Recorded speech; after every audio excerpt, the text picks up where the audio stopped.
নমস্কার বন্ধুরা, বাড়িতে রোজ রোজ মিষ্টি পিঠে না খেয়ে যখনই মন চাইবে আপনারা কিন্তু এই রকম ঝালঝাল পিঠে বানিয়ে নিতে পারবেন। খেতে কিন্তু পুরো দারুণ হয়, যেমন ফুলকো তেমন সফট, আর মাত্র হাতে গোনা কয়েকটি উপকরণ দিয়েই কিন্তু বানিয়ে নিতে পারবেন। এই পিঠেগুলো দেখুন কত সুন্দর হয়েছে, একেবারেই কিন্তু ফুলকো ফুলকো, পুরো একেবারেই লুচির মতো হয়েছে। এই যে খুব সুন্দরভাবে ফুলে উঠে গেছে পিঠেগুলো,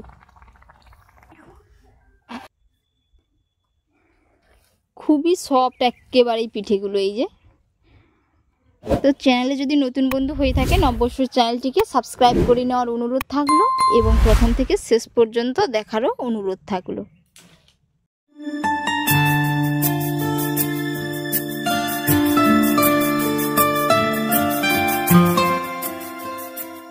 ঝাল পিঠে বানানোর জন্য প্রথমে আমি একটি বেটার রেডি করে নেব। তো এর জন্য আমি একটি কাপ মেপে এর মধ্যে আমি নিয়ে নিচ্ছি 2 কাপ ময়দা। আপনারা চাইলে এখানে আটার ব্যবহারও করতে পারেন কিংবা চালের গুঁড়োও দিতে পারেন। এবার আমি এই কাপের মাপ করে দিয়ে দেব 1 কাপ সুজি।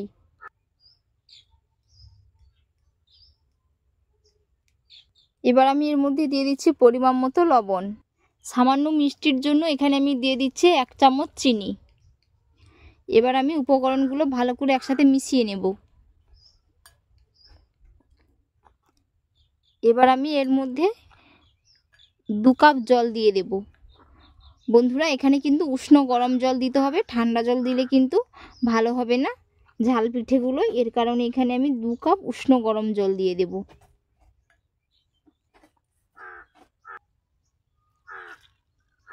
আর 1 কাপ দিয়ে দেব। আর বন্ধুরা, আপনারা কে কোথা থেকে রেসিপি দেখছেন অবশ্যই কমেন্ট করে জানাবেন, এবং আজকের রেসিপি ভালো লেগে থাকলে অবশ্যই একটি লাইক করে দিবেন। সাথে চ্যানেলে যদি নতুন বন্ধু হয়ে থাকেন অবশ্যই চ্যানেলটিকে সাবস্ক্রাইব করে নেওয়ার অনুরোধ থাকলো। খুব ভালো করে মিশিয়ে নেব। তো বন্ধুরা, এখানে আমি টোটাল 3 কাপ জল দিয়েছি, এর মধ্যে আর জল দেব না। খুব ভালো করে আমি ফেটিয়ে নেব, দিয়ে এটাকে আমি 15 মিনিটের জন্য ঢাকা চাপা দিয়ে রেস্টে রেখে দেব। ভালো করে মিশিয়ে নিয়েছি। এবার আমি এর মধ্যে দিয়ে দিচ্ছি 1/2 চামচ গোটা জিরে, 1/2 চামচ কালো জিরে। তো এবার এটাকে আমি রেস্টে রেখে দেব পুরো 15 মিনিটের জন্য। ততক্ষণে আমি কয়েকটি এখানে সবজি নিয়েছি, এগুলো আমি কুচি কুচি করে কেটে নেব। তো এখানে আমি নিয়েছি পেঁয়াজ নিয়েছি, আদা নিয়েছি, রসুন নিয়েছি, কয়েকটা কাঁচা লঙ্কা নিয়েছি, সাথে পেঁয়াজ কলি আর নিয়েছি ধনেপাতা। তো এগুলো আমি খুবই একেবারে মিহি করে কুচি কুচি করে কেটে নিচ্ছি। এইদিকে আমি 15 মিনিটের জন্য রেস্টে রেখেছিলাম। তো ঢাকনা খুলে দেখে নিচ্ছি কেমন হয়েছে। বেটারটা একেবারেই কিন্তু পারফেক্ট হয়েছে। এই যে কিছুটা ঘন মনে হচ্ছে, তো এর মধ্যে অল্প করে যদি জল অ্যাড করা যায় কোনো ক্ষতি নেই, বা এরকম থাকলেও কোনো ক্ষতি নেই। তো এবার আমি এর মধ্যে কুচানো সবজিগুলো দিয়ে দেব।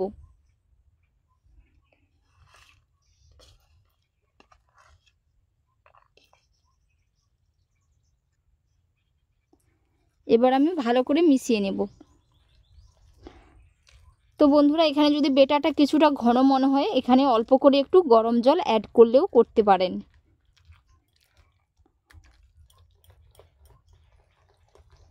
খুব ভালো করে মিশিয়ে নিয়েছি। একটু খুব ভালো করে যদি ফেটানো হয় পিঠেগুলো কিন্তু খুবই সুন্দর হবে, একেবারে ফুলকো এবং নরম সফট হবে। এর কারণে একটু খুবই ভালো করে ফেটিয়ে নিতে হবে। এবার আমি কড়াইয়ের মধ্যে সাদা তেল দিয়ে দেব পিঠেগুলো ভাজার জন্য, দিয়ে তেলটা আমি খুব ভালো করে গরম করে নেব। আর বন্ধুরা, পিঠেগুলো ভাজার জন্য কিন্তু চুলার ফ্লেমটাকে লো টু মিডিয়ামে রেখে ভেজে নিতে হবে। কড়াইয়ের মধ্যে তেল গরম হয়ে গেছে। এবার আমি এরকম করে 1 হাতা করে বেটার নিয়ে কড়াইয়ের মধ্যে দিয়ে দেব।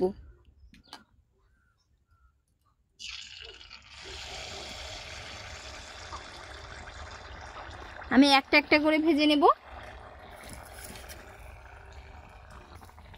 তো পিঠেগুলো দেওয়ার পরেই কত সুন্দর হয়ে ফুলে গেছে, একেবারেই ফুলকো লুচির মতো হয়ে গেছে। এই যে খুব সুন্দরভাবে কিন্তু ফুলে উঠেছে পিঠেটা।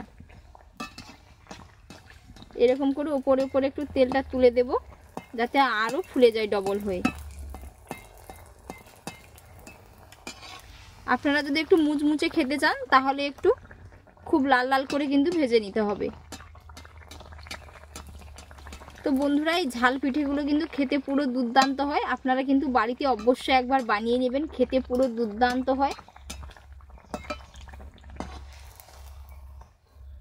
এটা কিন্তু ভাজা হয়ে গেছে, এই যে খুব সুন্দর একটা কালারও চলে এসছে। এর থেকে বেশি লাল করব না, এবার আমি এটা তুলে নেব। দেখুন বন্ধুরা কত সুন্দর হয়েছে। আবারও একটা ঠিক একই রকম ভাবে ভেজে নেব।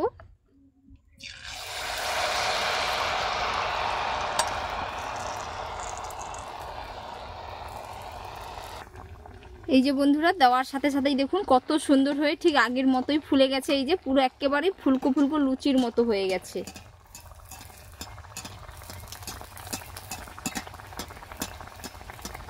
খুব সুন্দর হয়ে কিন্তু ফুলে উঠে গেছে। এই যে